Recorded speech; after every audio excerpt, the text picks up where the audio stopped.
It's Thursday, May 30th, right now on 12 News at 10. An 83-year-old woman suffered multiple broken bones after family says she was attacked at this South Phoenix grocery store. Does former President Donald Trump's conviction matter to Arizona voters? Tonight, we go to one of the most competitive districts in the state to get reaction. A major drug bust seizes more than $5 million in drugs and guns off the streets. We'll break down the details of the 8-month-long investigation. Temperatures climbing as we head into the weekend, highs around 106 degrees, but we get even hotter next week with some records in jeopardy. 12 News at 10 with Mark Curtis and Caribe Devine starts now. And we begin tonight in South Phoenix, where police are searching for the suspect who brutally attacked an 83-year-old grandmother outside of a South Phoenix grocery store. Good evening, and thanks so much for joining us for 12 News at 10. I'm Caribe Devine. I'm Mark Curtis. The woman suffered multiple broken bones and had to be rushed to the hospital. 12 News journalist Chase Golightly spoke with the victim's daughter tonight about that horrible incident.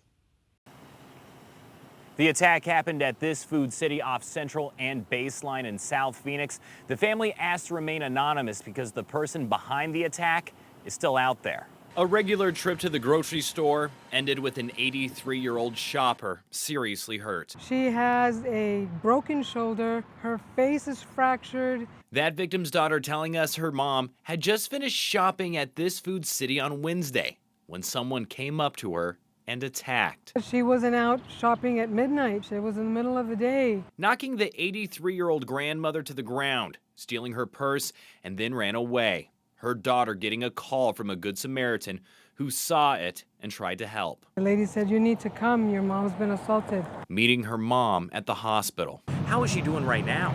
She's in a lot of pain. They have to give her quite a bit of pain medication to keep her okay. Her mom might need surgery, but tells me doctors are skeptical because of her other medical conditions. Phoenix police are now investigating this as a robbery. They don't have any suspect description to give at this time, but that Good Samaritan claims the suspect had been watching people go in and out of the store. Told me that same guy was sitting just next to the front door and even greeted them when they walked in. Hoping the person responsible comes forward. He should confess to it, come out, make it right. But she also believes Food City should do more to protect its customers. Where was security? So attacks like this don't happen. A spokesperson for Food City told me that they do have in-store security at this location.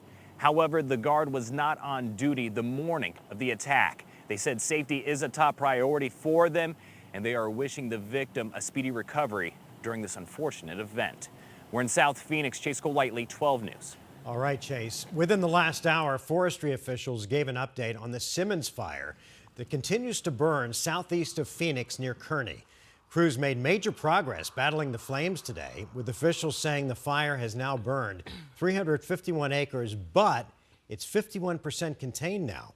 Crews also restored power to the North Kearney area and say that all evacuation orders will likely be lifted tomorrow. If that does happen, the Pinal County Sheriff's Office will make the announcement. We'll keep you updated when that happens. And take a look at this video showing the moments after a fiery truck crash on US 93. It happened this morning north of Wickenburg. The highway was closed nearly all day after DPS says a box truck going north crossed the center lane and hit a commercial vehicle head-on. The truck then bursting into flames. One person died at the crash and several others are badly hurt. The fire spread to nearby brush but was quickly contained by fire crews. New tonight, a Valley woman is facing an animal cruelty charge after a dog died inside a Phoenix apartment. Phoenix police say they responded to the apartment near Central and McDowell about 3 o'clock yesterday afternoon, after they started getting reports that a dog had been left on the balcony for most of the day without any food or water. And if you remember, yesterday it was about 104, 105 degrees. While officers were on the scene, residents brought the dog back inside but then left before police could speak with them. When they returned, police discovered that the dog had died inside the apartment. 31-year-old Ivory Crawford was arrested. She's facing a felony charge of animal cruelty.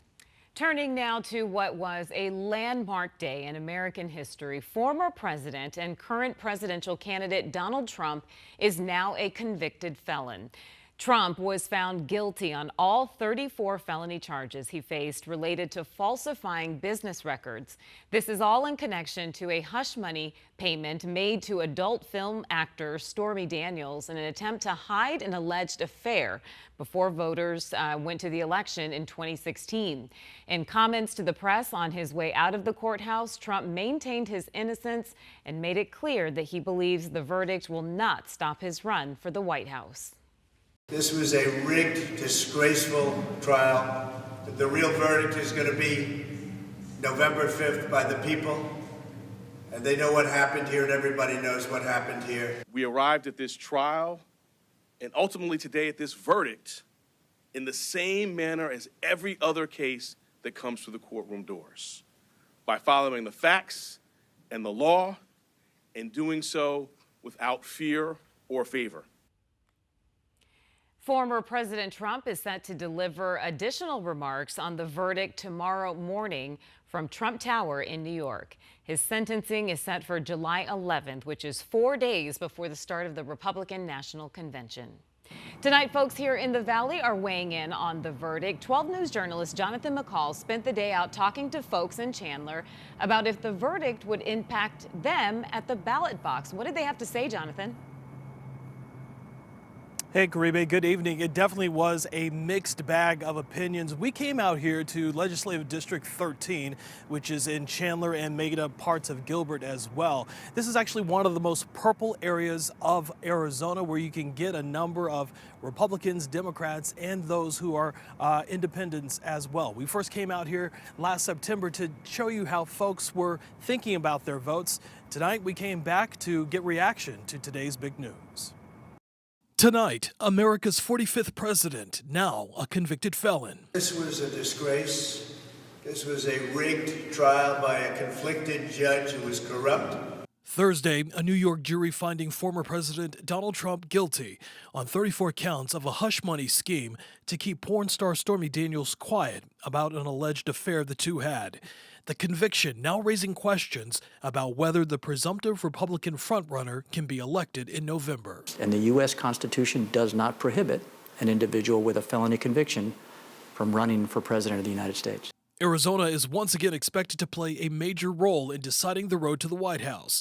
But will Trump's conviction matter at the ballot box? For voters around here, it could come down to something simple. That's 12 News journalist Joe Dana back in September, highlighting at the time Legislative District 13, one of the most competitive districts in all of Arizona. We went back to the area to get people's thoughts on Trump's conviction. He did not have a fair trial. I don't care how anybody feels about him, but he should have been given a fair trial. It's a good day for American democracy. Here's why this district could make or break an election. According to the Maricopa County Recorder's Office, back in September, there were more than 52,000 independent voters, with 50,000 Republican and 41,000 Democratic registered voters. Fast forward to now, Republicans make up the majority of registered voters for the district at more than 50,000. Democrats are just over 38,000 and independents are just under 49,000. Do not like what Biden has done. Carla Hilton is an independent and says she voted for Obama and Trump and says despite the conviction, whoever the opposite is of Biden is who I'm going to vote for. Andrew Bland not changing his vote. No, I was always voting to plan against Trump. But everyone in this highly competitive district does agree what happens in the courtroom is likely to motivate everyone to get to the ballot box in November. So, Jonathan, after talking to all those voters today, what are they saying about potential concerns they have leading up to November? Well, the big question that we had, or the big concern we heard from everyone, was the economy. They truly believe that something has to be done about the economy, but they said that both of these candidates have different visions and different ideas on the best ways to do that, but also immigration and obviously abortion, along with other personal liberties, were also big concerns for some of the folks that we talked to as well. For now, we're live tonight in Chandler. Jonathan McCall, 12 News. All right, Jonathan, thanks. Guilty on all counts. The jury reaching that verdict today in Chad Daybell's triple murder trial. The so-called doomsday author is now convicted of murdering his wife, Lori Vallow's two children, Tylee and JJ, who used to live in the valley. He was also convicted for killing his first wife, Tammy Daybell. The Idaho jury reached the verdict in less than a day after a trial that took 2 months. The state presented a case that Chad Daybell and Lori Vallow's dark religious beliefs led them to have an affair and get rid of anyone who could get in the way of their relationship. The defense tried to blame Lori Vallow and her brother, but the jury didn't buy it and was quick to convict Daybell. Now it'll be up to that same jury to decide whether Chad Daybell should receive the death penalty. That phase of the trial starts tomorrow morning. Tonight, we are learning more about a major drug bust here in the Valley. More than $5 million worth of drugs, including more than 1 million fentanyl pills, were taken off the streets. Tonight, 12 News journalist Gabriela Becerra explains how authorities were able to take down the drug trafficking network. The results of an 8-month-long drug operation on display. Fentanyl continues to plague our communities, plague our state, and plague our nation. Fentanyl, meth, cocaine, and other serious drugs seized from alleged drug trafficking organizations operating between Arizona and Mexico. In cases like this, we typically see and say, with drugs come weapons and come cash. And this one being no different. 41 guns and nearly $250,000 in cash, all found during several search warrants. And we're seeing everything from trailers to apartments to actual houses, residential structures, to even commercial businesses, warehouse type districts. We're seeing it all over the place. We've even gotten it out of vehicles before. Sheriff Russ Skinner says the Maricopa County Drug Suppression Task Force uncovered several mid to high level distribution groups operating throughout the valley. More than 30 people accused of trafficking drugs and money across the border are now facing several felony charges. We've got a lot of illicit drugs coming all over from the border. Whether they be through ports of entry or whether they be brought in otherwise. New resources helped investigators take down a meth lab and a DMT or hallucinogenic drug lab. The sheriff says this mobile van is the first of its kind in Arizona to travel to working drug labs and safely process investigations. It's a state-of-the-art piece of equipment that is an investment in the safety of our community and that is negatively impacted by these labs and production operations, which unfortunately we're beginning to see more and more of. More than half of fentanyl seized in the United States is found in Arizona. Skinner says his deputies see the impact on a daily basis through overdoses on the streets and people smuggling the pills into jail. We have zero tolerance for those that attempt to manufacture or distribute this poison in our community. In Phoenix, Gabriela Becerra, 12 News.